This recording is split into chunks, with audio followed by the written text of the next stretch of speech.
Le métier de professeur, tout le monde le connaît. Notre propre parcours d'enfant, puis celui de nos enfants sont jalonnés de profs, tels des repères dans le temps, mais aussi des repères dans l'accès aux multiples savoirs dont ils sont les garants. Le professeur exerce un métier qu'il a choisi, il l'exerce avec rigueur et compétence, mais avant de se fondre dans l'entité enseignement, les profs sont des femmes et des hommes formidables, des bâtisseurs aux multiples facettes. Je suis Christophe Salomé, professeur des écoles depuis une trentaine d'années, et depuis 15 ans, je me promène d'école en école en tant que maître remplaçant.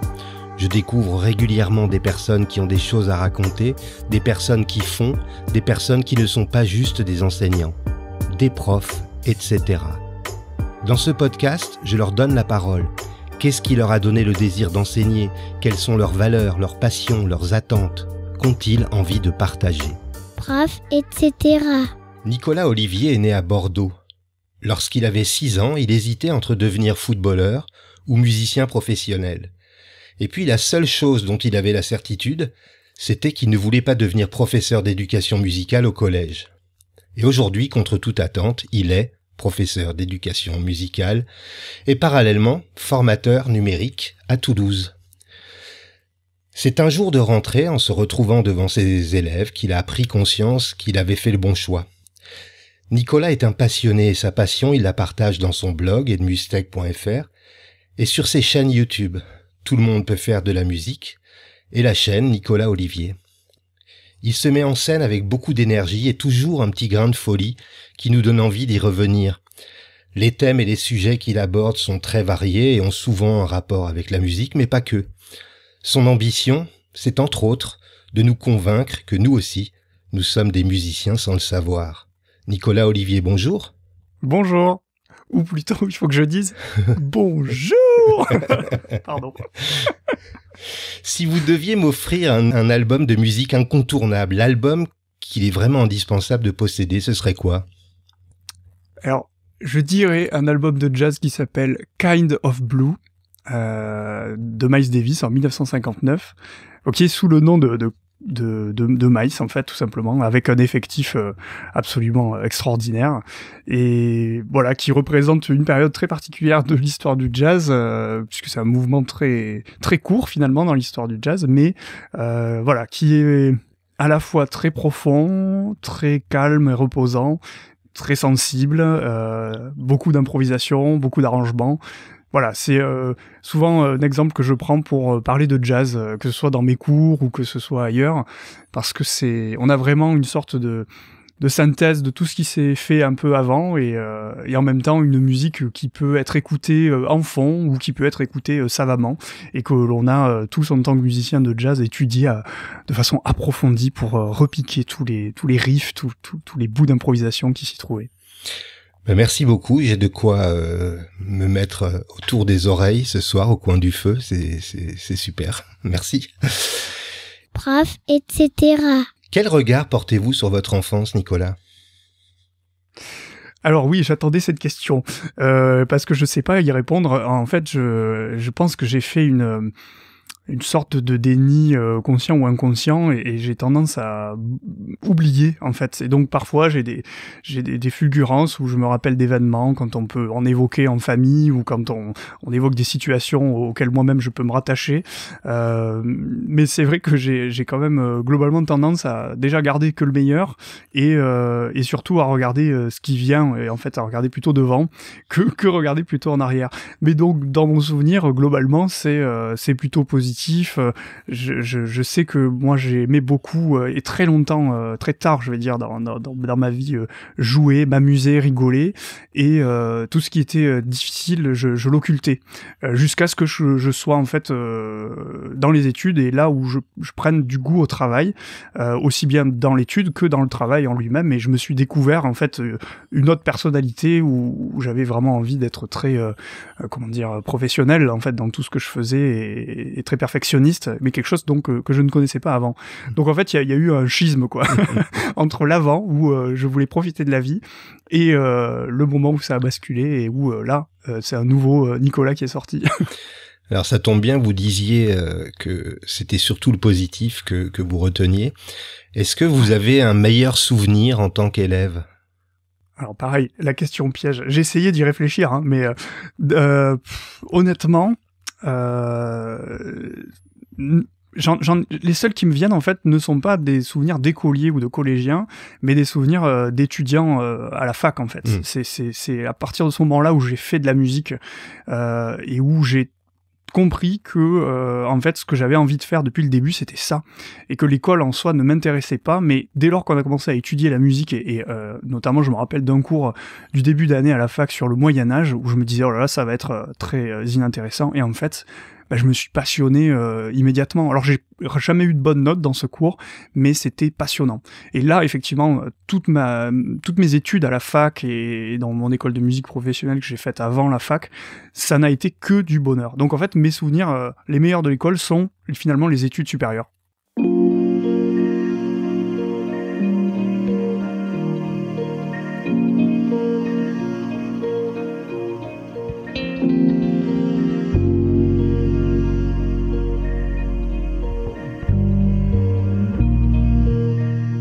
Alors je le disais, dans votre portrait, vous laissez s'exprimer votre passion au travers de votre blog et de vos chaînes YouTube. YouTube, comme on dit, quand je dis ça à mes élèves, ils rigolent. Comment cette envie d'aller à la rencontre des internautes est-elle née ? Est-ce que c'est un moyen d'enseigner hors des murs ? Est-ce que c'est un moyen de sortir des sentiers battus ? Alors c'est une bonne question parce que mon itinéraire pour en arriver là où je suis est d'abord parti de la classe. Puisque il y a eu un grand courant il y a quelques années qui s'appelle la classe inversée, et dans lequel je me suis expérimenté, on va dire, pour me rendre compte assez vite que finalement ça marchait pas exactement comme on le voyait sur internet dans mes classes, puisque sûrement que ma matière faisait que l'éducation musicale était peut-être moins considérée que le français ou les maths. Néanmoins, c'est ce qui m'a permis de mettre le doigt sur la création de vidéos, et plus précisément de capsules vidéo. Et très vite, effectivement, les traits de ma personnalité que vous avez très bien évoqués se sont révélés, et je n'ai pas résisté très longtemps à y mettre un peu de moi, un peu d'humour, un peu de folie. Et puis, de fil en aiguille, je découvrais aussi les youtubeurs qui étaient, ou que sont toujours d'ailleurs, hein, Cyprien, Norman, Squeezie. Et puis, voilà, je me suis dit un jour, mais pourquoi j'assumerais pas, et pourquoi je le ferais pas vraiment. Et donc, je crois que c'est fin 2016, quelque chose comme ça, que vraiment je m'y suis mis. Et quand j'ai vu en fait l'accueil favorable que mes élèves ont montré, je me suis dit il y a peut-être quelque chose à explorer. Puis en plus moi j'y ai pris goût instantanément, c'est-à-dire qu'il y avait tout l'emballage de la création sur YouTube, c'est-à-dire l'écriture d'un script, la réflexion pédagogique, d'être scientifiquement irréprochable, travailler avec d'autres pour justement que ce script-là soit validé par les autres, et que ce que je publie soit bien, et puis toute la partie tournage, montage, création musicale, etc. Et en fait j'y ai trouvé une synthèse en fait de tout ce que j'aime finalement, c'est-à-dire m'amuser, faire l'idiot, faire de la musique, enseigner, et puis tout l'aspect geek en fait, matériel, il faut utiliser du matériel musical, du matériel numérique.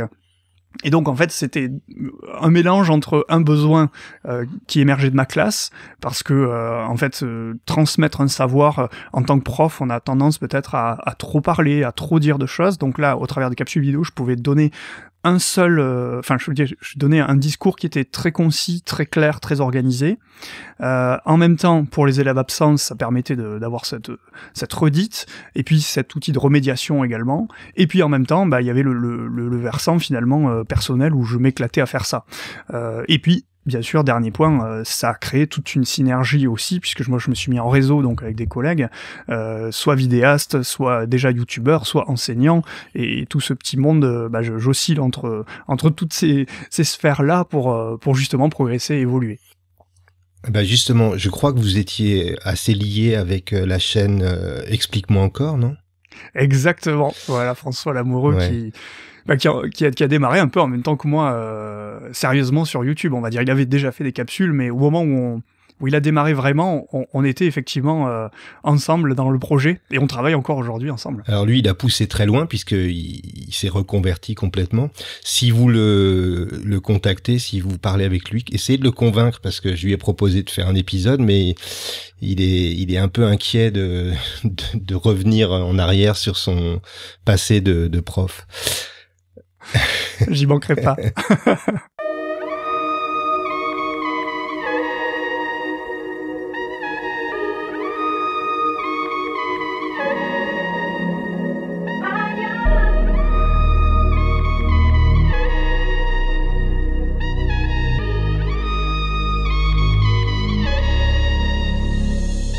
Alors souvent les musiciens personnifient leur instrument en lui parlant, en lui donnant un nom. Pour vous, qu'est-ce qu'elle représente, votre guitare ? Alors moi, j'ai pas donné de nom, je l'ai pas personnifié. Je pense que c'est parce que depuis tout petit, mon père déjà m'avait mis une guitare dans le parc, et donc c'est vraiment un outil ou un objet qui a toujours fait partie de mon quotidien depuis toujours. Donc en fait, c'est vraiment quelque chose qui est aussi, je pense, une part de mon identité, la musique et la guitare en particulier, puisque je la pratique depuis toujours, depuis le CP, j'ai pris des cours du solfège, etc. Donc voilà, pour moi, ça représente quelque chose d'important, au sens où j'ai besoin régulièrement d'avoir une guitare entre les mains. Bon, ça tombe bien puisque dans mon métier je l'ai tous les jours entre les mains. Mais je sais que parfois si on part en vacances et qu'on n'a pas d'instrument, au bout de 2-3 jours j'ai plein de musique dans la tête et je ressens le besoin d'en faire. Donc ouais, c'est quelque chose qui est vraiment inné en moi et qui fait partie totalement de moi. Au-delà juste de la guitare, c'est de la musique en général. Prof, etc. Alors on comprend bien en regardant vos vidéos que vous construisez de nombreuses passerelles entre la musique et la technologie numérique notamment. Qu'est-ce que cette technologie apporte à l'enseignement de la musique en particulier ? Alors, une vaste question. Il faut peut-être revenir au fait que quand je suis arrivé dans ma classe, donc il y a 10 ans maintenant, j'ai instantanément utilisé mon smartphone qui était dans ma poche pour prendre en photo le tableau, enregistrer les élèves, les filmer, et à cette époque, je représentais une exception, et les élèves eux-mêmes me disaient mais personne fait ça, monsieur, parce qu'ils étaient surpris dès que j'utilisais cet outil-là. Et donc, dès cette première année d'enseignement, j'ai mis en place des projets dans lesquels on sollicitait la technologie numérique, mais dans un objet parce qu'à cette époque, j'étais pas du tout sur les réseaux et pas du tout sensibilisé à l'usage du numérique dans l'enseignement, donc c'était purement fonctionnel, c'est-à-dire qu'on utilisait l'enregistrement audio, l'enregistrement vidéo. Il n'y avait pas encore GarageBand qui est arrivé un tout petit peu après, il n'y avait pas encore d'iPad, enfin il est arrivé l'année où j'ai commencé l'enseignement, moi, l'iPad, et donc effectivement au départ c'était vraiment un outil qui faisait partie de moi parce que j'ai toujours été un peu geek déjà, et qui était le prolongement finalement de ce que je trouvais logique à faire dans l'établissement, sans me poser de questions et sans me dire je vais intégrer cet outil à ma pratique. Mais très vite, je me suis rendu compte du potentiel que ça pouvait avoir, puisque rien que enregistrer les élèves et les faire se réécouter, ça leur permettait immédiatement de se rendre compte qu'ils chantaient faux. Ou juste. Mais du coup, le potentiel pédagogique sur un si simple usage était extrêmement pertinent, au même titre d'ailleurs que la diffusion audio d'extraits musicaux sans avoir à employer un ordinateur de salle de classe dont on sait qu'ils ne sont que très rarement fonctionnels, on va dire ça comme ça.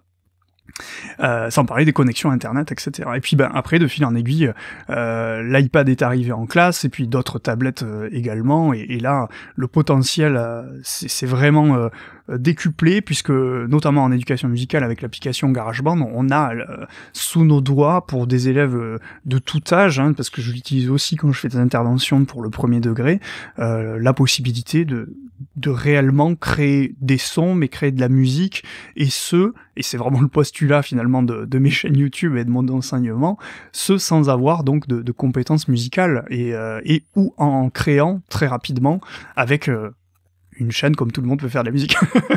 Ouais. Justement, vous parlez de GarageBand. Est-ce que cet outil est à la portée de tout le monde ? Et est-ce que vous pouvez nous mettre l'eau à la bouche, si oui ? Oui, moi je reste fondamentalement convaincu que oui, parce que dès la 6e et dès les premières séances, je fais créer à mes élèves de la musique et ils se prennent pour David Guetta, et ce en quelques minutes à partir du moment où je leur ai donné des codes. Alors c'est certain que on pourrait faire sonner de la musique dans GarageBand sans avoir aucune compétence, mais dès qu'on donne quelques petits ingrédients, un petit peu comme une recette de cuisine en fait, et bien tout de suite on peut faire une musique qui est intelligible, qui est construite et qui est accessible à tous. Et je peux vraiment confirmer que c'est accessible à tous parce que de petits, donc même en élémentaire jusqu'à très grand sur les formations d'enseignants que je fais, je donne ces outils à vraiment une variété de gens très différents et tous sont capables ensuite de s'en saisir pour créer de la musique. Donc pour moi, ouais, c'est vraiment l'outil qui peut être sollicité de tout petit à très très grand pour faire de la musique.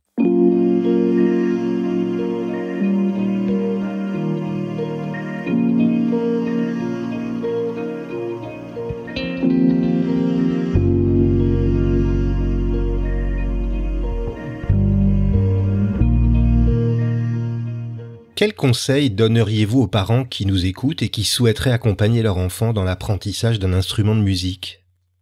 Eh bien, la clé pour moi est dans la répétition régulière. Hein. C'est pas une nouveauté, c'est pas innovant du tout, mais voilà, je connais de façon très proche encore des adultes ou des enfants qui se mettent à la guitare, par exemple, et à chaque fois, je leur donne ce même conseil, et à chaque fois, ils se vérifient.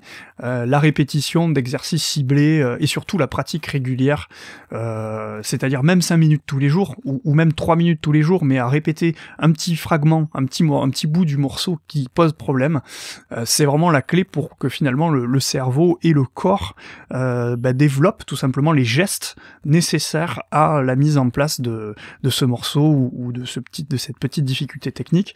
Et c'est encore aujourd'hui ce que je fais moi-même, c'est-à-dire que quand je dois apprendre quelque chose, je l'écoute beaucoup et je le répète beaucoup, même quelques instants, mais même peut-être plusieurs fois par jour, eh bien je développe ces compétences. Donc c'est vraiment le conseil que je garde encore aujourd'hui. Après il y aurait bien sûr plein de choses à dire, mais pour faire simple et accessible, répéter des petits bouts régulièrement, c'est vraiment la clé de l'apprentissage. Prof, etc. Quand est-ce que vous avez ri aux larmes pour la dernière fois et pour quelle raison ? Alors, très certainement pour une boulette de ma part, puisque on parle sur Twitter des boulettes de Nico, hein, par exemple. On a un fil WhatsApp qui s'appelle Nico Boulette, par exemple. et alors, excusez-moi pour le chien derrière, qu'on va faire taire bientôt, mais c'est le direct du... Ouais, c'est les joies du direct. C'est ça. Donc les Nico Boulettes, ce sont très régulièrement des bêtises que je fais sans le vouloir.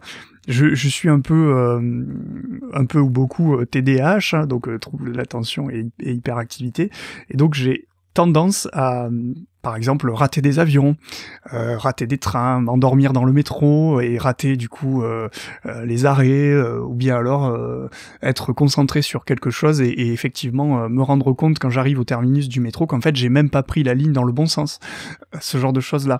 Et donc je me rappelle pas précisément la dernière boulette, mais en général c'est ce genre de choses qui arrivent. Ouais. Ça vient des Nico Boulettes.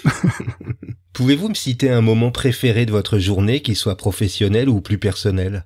Actuellement, je pense que c'est le matin quand j'arrive à me lever tôt, parce que c'est le moment où en fait je peux abattre le plus de choses et à la fois être dans le calme. C'est-à-dire que le matin quand je me réveille, je suis assez créatif, j'ai beaucoup d'idées et je suis aussi très productif. C'est d'ailleurs comme ça que j'ai, je pense, réussi en partie l'agrégation, c'est que je me suis levé, je me suis discipliné pour me lever très tôt le matin pendant une grosse année. Et donc quand j'arrive à me lever tôt et que ensuite je démarre la journée, je suis hyper satisfait d'avoir accompli déjà tout ce que j'ai accompli sans avoir forcément vécu la pression du stress de la journée. Et donc voilà, de 5 à 8 heures par exemple, si j'arrive à pouvoir faire un peu de sport, travailler, avancer sur des projets qui me tiennent à cœur, et aussi prendre le temps de boire un café en regardant un peu une vidéo YouTube ou un truc comme ça, c'est vraiment un moment effectivement très plaisant et surtout j'ai envie de dire reposant finalement, contrairement au reste de la journée qui va un peu à 200 à l'heure quand même.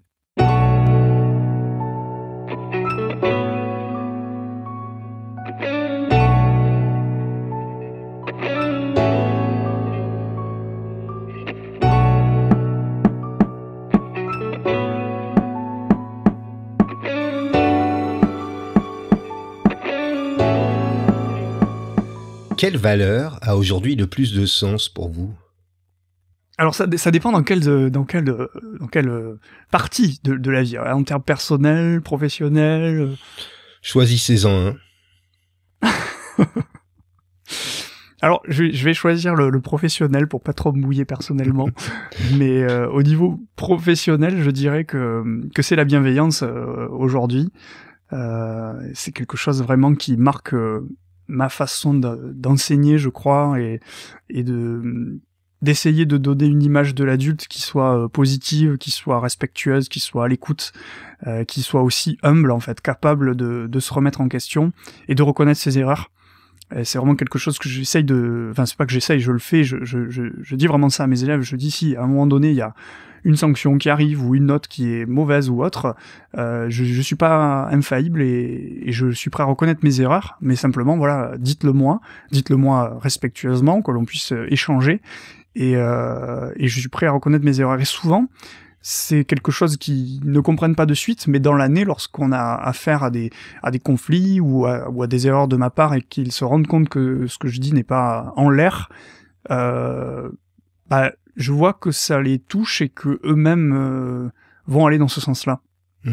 Et c'est voilà, pour moi c'est, et puis bon, bien sûr après ça va aussi dans le sens du travail avec les collègues, etc. Mais en tout cas dans ma mission au quotidien, c'est vraiment mon cheval de bataille de toujours veiller à garder cette bienveillance envers les élèves. Voilà. Et ça irrigue vraiment toute ma pratique et tout ce que je cherche à être en tant qu'enseignant. Prof, etc. Quelle compétence ou capacité qui vous rend bien des services dans votre vie vous rend un peu fier? Eh bien, alors j'en ai pris conscience récemment, grâce notamment à la réussite de l'agrégation, c'est de me rendre compte que je suis capable de tout faire ou presque avec de la persévérance et avec on va dire de la rigueur ou tout du moins des efforts quoi en fait. Voilà. Et aussi bien au niveau personnel que professionnel, je me rends compte que je peux vraiment arriver à tout si je m'en donne les moyens, que j'en prends la décision et que je m'y tiens et que je persévère. Ce qui n'est pas facile quand même à faire, mais ce qui est chouette, c'est que je me rends compte que c'est possible et ce dans tous les domaines de ma vie. Donc je suis fier, je sais pas si je suis fier, mais en tout cas ça me donne beaucoup de confiance pour l'avenir et au quotidien aussi.